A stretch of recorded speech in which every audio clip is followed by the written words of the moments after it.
I decided to test out Link's endurance, and the results are laughable. In today's video, I'll be putting Link against every enemy variant and allowing them to hit him with various attacks, all to find out how much of it he can take. And let's just say he couldn't take that much. First, I needed to collect data fighting against the usual enemies. Amongst many of my encounters, there would be some annoyance stopping me from collecting accurate data, such as being unable to disarm weak opponents since they would just die if I threw a shock at them. And then there were just some enemies that were absolutely dumb and dealing the same attacks no matter what. And then there was just me being unable to find black bokoblin captains because I'm just too experienced, I guess, so they give me silver. So from the data I've collected, here's what I got from the basic enemies.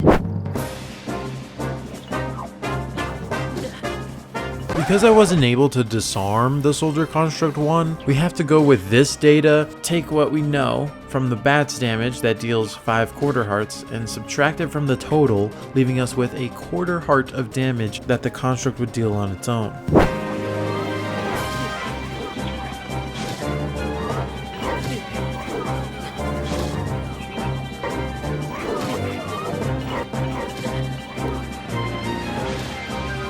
As you can tell, there's a clear pattern of the hand whoopings dealing half the amount of their head swing. There's also a correlation between the level of the enemy and the damage they each deal. You see, the damage first increases by 6 times, and then increases by 1.5 times, and then 1.33 times. And this was done intentionally. For the captains, the set of data is a bit odd because the correlation between damage doesn't exist.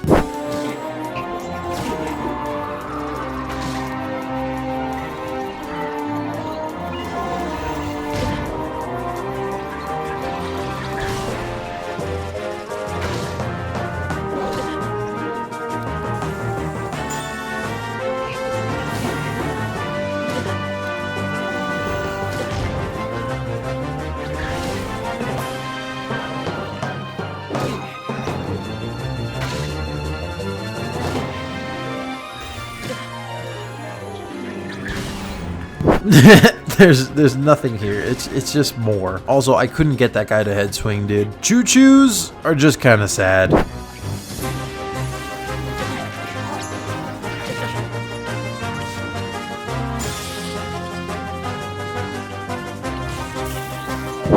The data is practically useless other than the fact that fire choo-choos deal 1 more heart. Now for bokoblins.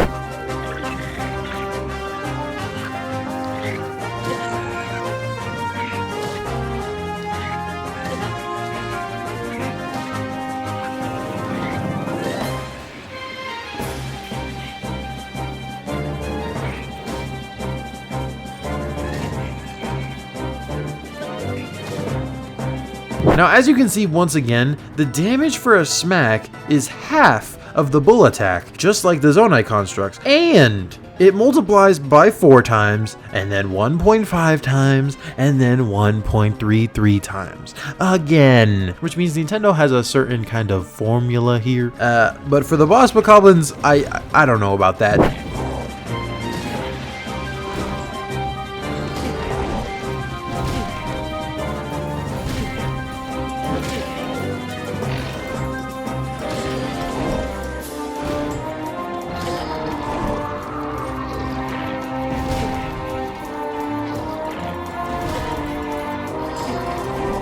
This is just a weird kind of increase. When it came to Lizalfo, well, they're a bit different.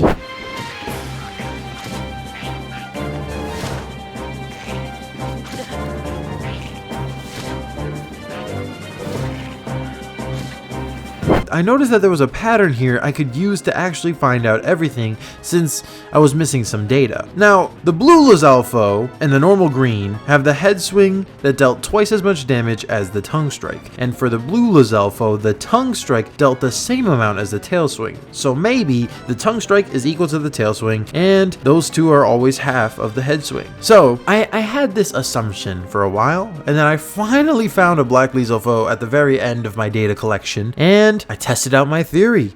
And guess what?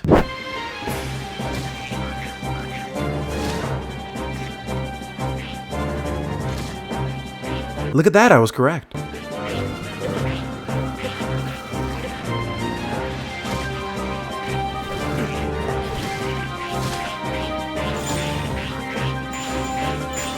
For the rest of these monsters, I don't really want to have emphasis on them, so I'm just gonna skim through until we get to the boss enemies. You know, this isn't only for you, because you have the inability to pay attention for long, but it's also for me, so I can stop editing repetitive stuff.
Now for the boss enemies. First up are the Lynels. I know they don't technically count as bosses, but dude, if it takes me more than a minute to fight you, you're a boss. Lynels come in many colors, but the lineup here is normal,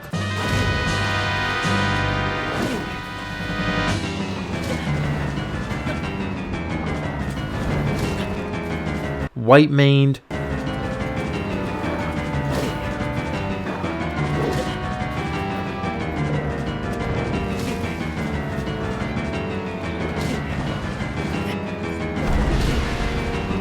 blue-maned,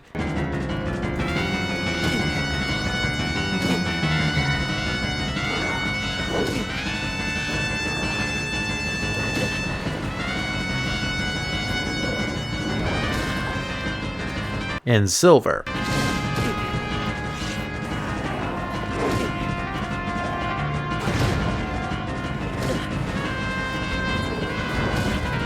I've honestly found no correlation for these attacks. They all just kind of vary. Like, you're telling me a fireball deals 1.5 hearts and a single arrow is 5? So for the data for the Lynels, we have normal, double, insane and also insane. Next up are the loner bosses. These bosses only have one variant of themselves. First is Molduga. This loser only had one attack, which is coming in contact with me, 13.5 hearts. Another loser, known as Phantom Ganon, only had one attack as well, the Sword Slice, dealing 9 hearts. Boring. Lastly, we have the Stone Talus. This guy actually has different attacks, but they all deal 15 hearts. For the varying bosses, first up are the Hinox. Hinox come in red, blue, black, and bony. Other than the Stalnox, the Hinox are related in a way. Red deals half the amount of damage the blue does, and black is the strongest of them all. Of course, to make sure the strongest isn't too overpowered, he only deals 1.25 times the amount the blue does. You know, the strange multiplier Nintendo likes to keep doing. I understand that they'll be too overpowered, but just let it be. Like, it would be much more interesting if a black Hinox could deal me a headbutt of 30 hearts. Okay, that'd be pretty funny. Last one of the bunch is the Stalnox. And, well, let's just say he's a bit odd. You see, he started off throwing bones at me, and he was missing a bunch of times, but one hit dealt 3 hearts. This made me think that he was a weakling, you know, that this was unusual. But then once he hit me, oh my, his punch dealt 18 hearts. His other attack cost me 22.5. How fascinating that a pile of bones is stronger than the actual muscle of a black Hinox. On to the last 3 bosses. The third type are the Gleeoks. Because I couldn't reach this 3-headed Gleeok, I'm not including him. So we have Flame, Frost, and Thunder Gleeok, and boringly, they all deal 12.5 hearts. That's lazy, Nintendo, even for you. I think everyone would agree that it should be Frost that deals the least, and Thunder that deals the most. You know, I'd rather freeze than get struck by lightning. Second last are the Flux Constructs. This blocky bunch deals the same amount of damage for every attack, solely depending on their level. Level 1 deals 5 hearts, level 2 deals 10, and level 3 deals 13.75. Really? Really? you couldn't just double it. You couldn't even add 5. For the final boss, we have these spooky, fat, and disgusting creatures, Frogs. Now there are 3 variants, normal, obsidian, and blue-white Frogs. And sadly enough, you know, just the best way to end off this data collection is that there's nothing interesting here. All attacks deal the same no matter the variant. It's 5.5 for this guy, it's 10.5 for this one, and 15.5 for this guy. You know, at least they have the same addition here, unlike the Flux Constructs, but come on! And like really? Now that we have gone over every enemy attack and all the damage that they deal, the way that I'll be calculating how much Link could actually handle is by seeing how many hits he could take of a specific attack before hitting a quarter heart, because, you know, he needs at least a quarter heart to live. And then from that data, add all the numbers together and then divide them by the amount of attacks in the initial equation. So essentially, x1 plus x2 plus x3 plus x4 plus x5 plus x6, and then grab that total divided by the amount of attacks. So without further ado, let's go. Okay, it's done. For my data, I simplified by the type of monster because honestly, I didn't want to type too much, and no one really wants to hear the average for every single color and every attack that they deal. So here it is. So now that ChatGPT has calculated, now that I've calculated all of the numbers, Link can handle an average of 8.24 attacks. 8. That's how many he could take before he's dead. And that's mostly if red bokoblins, keys, or baby frogs attack you. Because the mode of the data set is 3 or 4.